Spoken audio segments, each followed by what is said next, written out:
A few weeks back, I did a video walking through all of my media apps that I use on my Unraid server, and I had a lot of good feedback from that. I had a few people asking about some of the other apps that I'm using, and I thought that I would just do a full server walkthrough of things that I have set up, some of the plugins that I'm using, some of the apps that I'm using, and also my second server, which is running Proxmox mainly for my Home Assistant.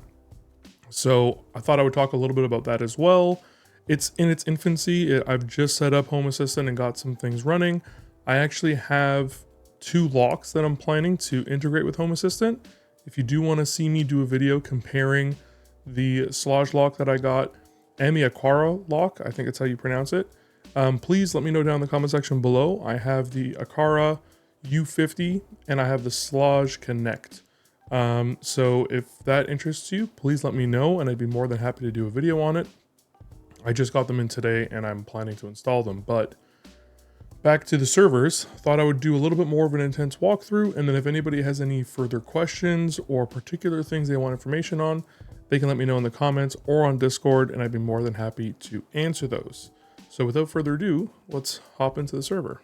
All right, so here we are in the dashboard of my server, and things are running pretty well. I haven't changed anything in terms of the hardware since setting up the initial server. The only thing was the one that I mentioned in the video where I added the 2.5 gig network card. I got one pretty cheap. I think I got it for under 20 bucks.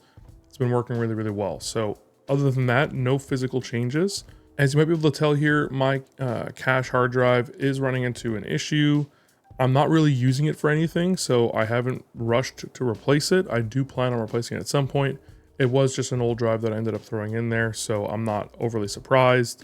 The SSD cache is the only one that gets used on a regular basis, so it's working, everything else is fine. So I haven't really rushed to replace this one yet. So with all that said, let's go ahead and hop into my plugins, and I've got some really great plugins I think a lot of people would really like. One of the first ones I wanted to mention was Custom Tab.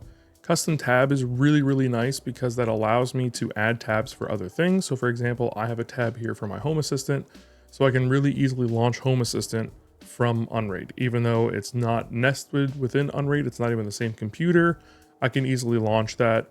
It doesn't allow embedding Home Assistant, but if you have other web apps and stuff that you're using that allows for that, you can create tabs. Like if I wanted to, I can create tabs for Sonar, Radar, Plex, all of those things. I can create them as tabs here. And you can really easily just kind of make quick launch items from here. And they would be embedded as long as embedding is allowed by the web app. So that's pretty cool.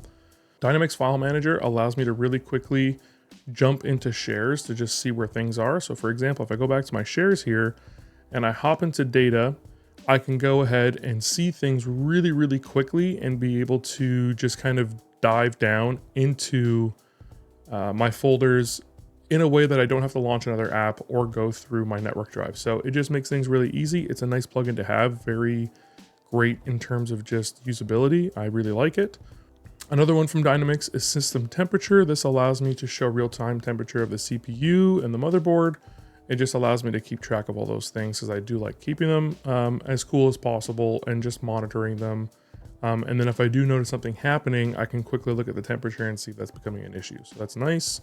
Fix Common Problems is a really popular one. It just allows you to diagnose and suggest fixes for certain problems, which is nice as well. Folder View is one that if you watched my last video, you may have noticed. If we go to my Dockers, you can see that I have everything organized into what are they called, these folders.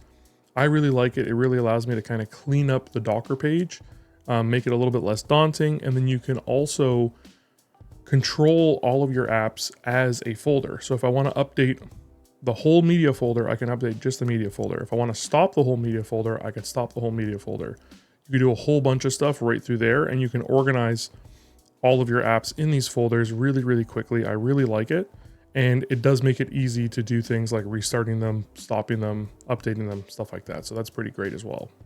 GPU Statistics was a plugin I added to get a better idea of the kind of load that my iGPU on my Intel CPU was working.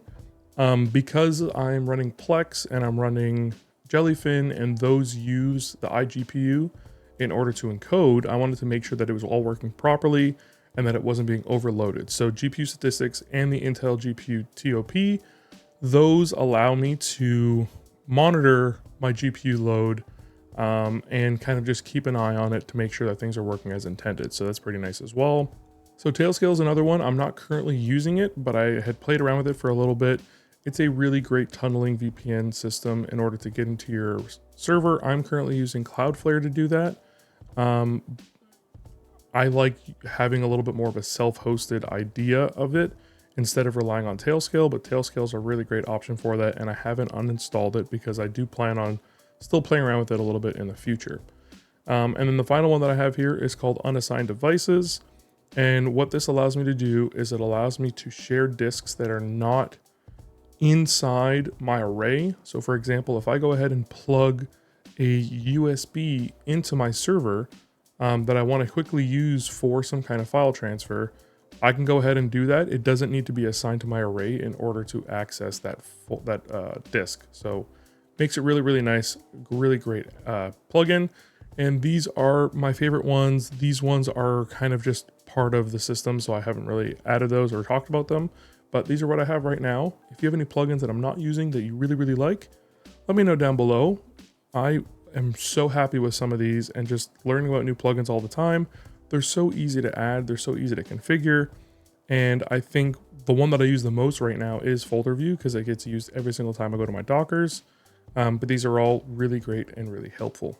So speaking of Docker, let's go ahead and take a look at the rest of my apps. So as we went through in the last video, I have my media servers, I have my media apps that are all kind of managing my media. I have my Usenet apps. These are great and torrenting apps, obviously for legal purposes. I have my home and personal apps that I'm still kind of working through. I have Mealy that I'm using for recipe management. I'm also using Tandoor for recipe management. We'll get to that in a second.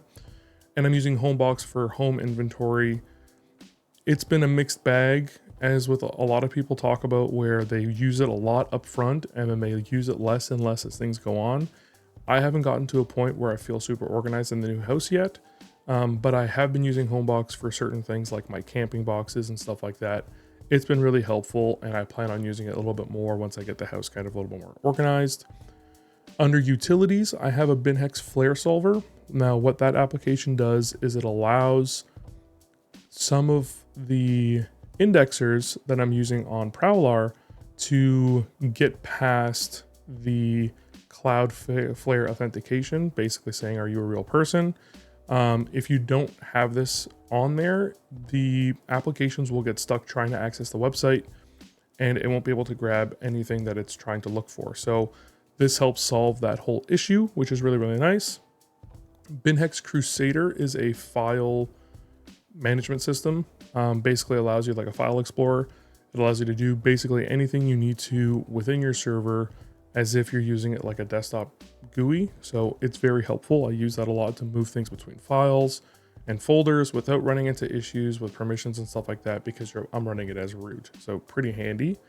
The Cloudflare tunnel is what I was talking about before. This allows me to access areas of my server that I expose through Cloudflare, through Cloudflare's zero trust tunnels in order to access it from outside my network. So things like the recipe manager, me and my family all use it. They're not inside my house, so they have to use it and access it from outside. So I end up using a domain that I have set up, allows them to access it. Really, really handy. I had somebody ask about how I'm accessing things from outside my network. The Cloudflare tunnel is that way. Dupe Guru was just super handy because I've been backing up a whole bunch of data from some of my other drives into my server. This has been helping me kind of get rid of some duplicates that I have had over the past, 10, 15 years of storing all my data. So Dupe Guru has been super helpful. It's a really great program. So this is one that was recommended by a lot of people on Reddit and just in the Unraid forums. So I tried it out, worked pretty well. Now my last folder here is my work in progress. This is things where I've got things somewhat set up, but they're not really finished. I tried using Calibre Web. I use Calibre for all of my e-readers and stuff like that. The web version didn't really do exactly what I wanted to. I do plan on trying to play with it a little bit more in the future and seeing if I like it more, but as of right now, I haven't really touched it very much. Actual Server is kind of a budgeting system. It allows you to self-host your own budgeting system, so you don't have to pay some crazy fees for a lot of these budgeting programs that are out there and web apps that are out there. The only problem that I'm running into is that it doesn't have as great of a system of automatically importing transactions from my bank stuff without a lot of extra steps in Canada. Canada does not have a way to communicate very well with all this stuff, and it's made me use it a little bit less. I am trying and hoping to use it a little bit more and figure out some ways to make that whole process a little bit easier. But one of the things that I do use budgeting apps like this for is to consolidate all of my transactions from my different banks that I use and better understand where I'm spending money and where money's coming in, so that I can have a better idea of where my money's going out to, because I do have things split across a couple banks. And in the past, those kinds of applications have made my life a lot easier, but actual server just doesn't work as well as intended or as well as I would like in Canada. So that's kind of a bummer. MariaDB is a database system. Actual server uses MariaDB in order to run, as well as Nextcloud uses MariaDB to run. So Nextcloud is basically, think of Google's entire suite of things self-hosted. So it has self-hosted pictures, self-hosted documents, self-hosted video files, document editing, whole bunch of stuff. Nextcloud is absolutely massive, and it would take me hours to go through all of the stuff that Nextcloud does. I will leave a link in the description if you do want to check it out. It is a massive, massive, massive undertaking, and it's why I haven't really finished doing it. And I don't know if I'm going to use it to its full extent, or if I'd rather use particular apps that specialize in some of those smaller things without having to use the full suite.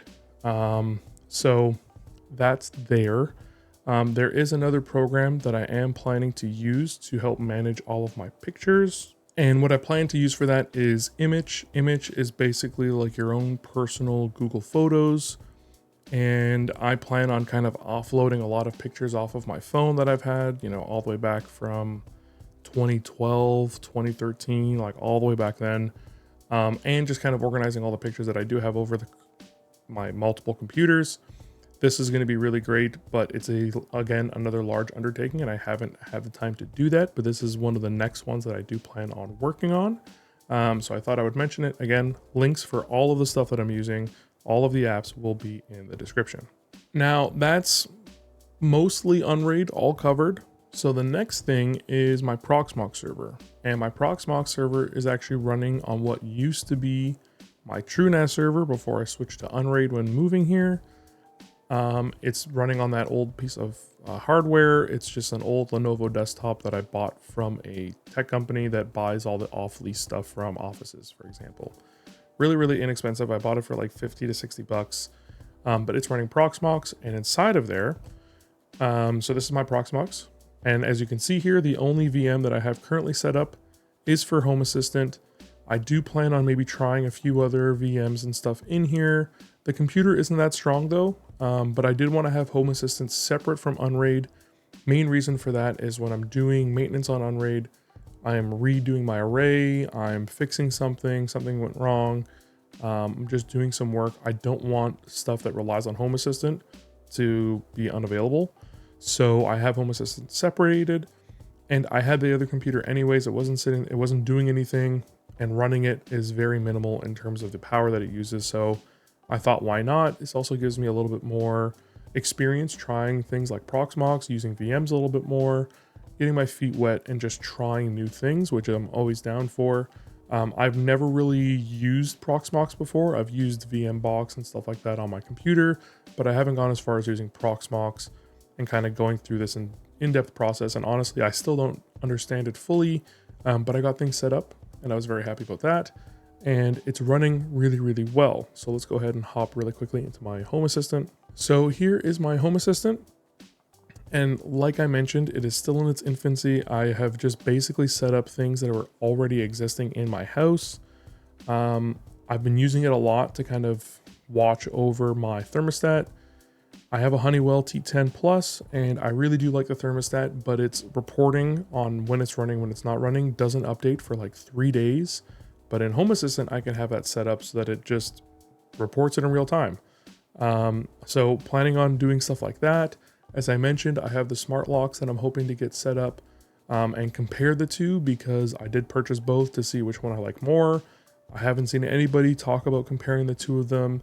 I asked on Reddit if people had experience with both of them and nobody answered. So I thought I would just do it myself. So again, if you're interested in me doing a video comparing those two locks, let me know down below and I'd be happy to record the whole process of that, getting them installed, getting them set up on Home Assistant, what I like and what I don't like, especially as an Android user, because certain things like smart locks are really favoring the Apple ecosystem, because Apple has HomeKit as well as the Home Key or whatever that system's called.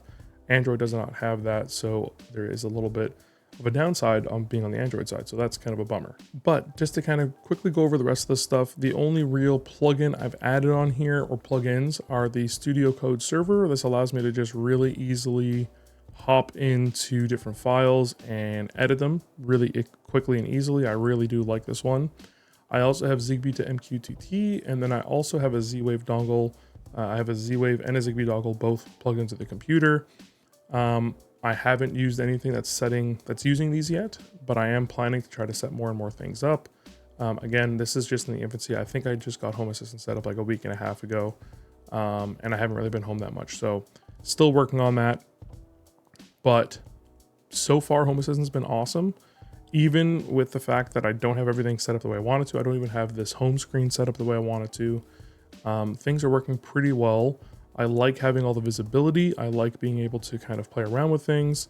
And I'm planning on doing quite a bit more with Home Assistant. So if you're interested in more videos about Home Assistant, feel free to request some topics or things you'd like me to talk about in Home Assistant. If you just want to watch the process of things that I'm going through in Home Assistant, let me know. There's so much potential for Home Assistant, and I'm really excited to get it working the way I want it to. I'm also planning to buy a device that allows me to control my garage door opener, because Chamberlain, LiftMaster, that whole company is terrible, and they've basically yanked as much control out of anybody's hands as possible to keep things entirely within their own ecosystem. They got rid of APIs. Home Assistant basically dropped support for them sometime, I think last year, and somebody created a small little device that you can use to quickly connect your anything basically to the garage door opener and just send an open and close signal. So I am planning on getting one of those set up as well. That's going to be happening probably in November. If you do want to see me do a video setting that whole thing up, again, let me know down below. Lots of potential videos we got coming up. But yeah, I think I've talked for a little bit too long at this point. I really do hope you found this video helpful, and if not, I at least hope you found it interesting. If you did, I'd really appreciate it if you subscribed. As mentioned, if you have any questions, comments, or feedback, you can leave those down in the comment section below, or hop over to the Discord. More than happy to talk to you in either place. If you need help, Discord's a lot easier for that. Big thanks to my patrons, supporters, and big thanks to you for watching the end of this video. If you do want to see any of the other videos relating to my server and any of those setups, you can go and check out the playlist right up here. And as always, stay safe out there. I'll see you next time.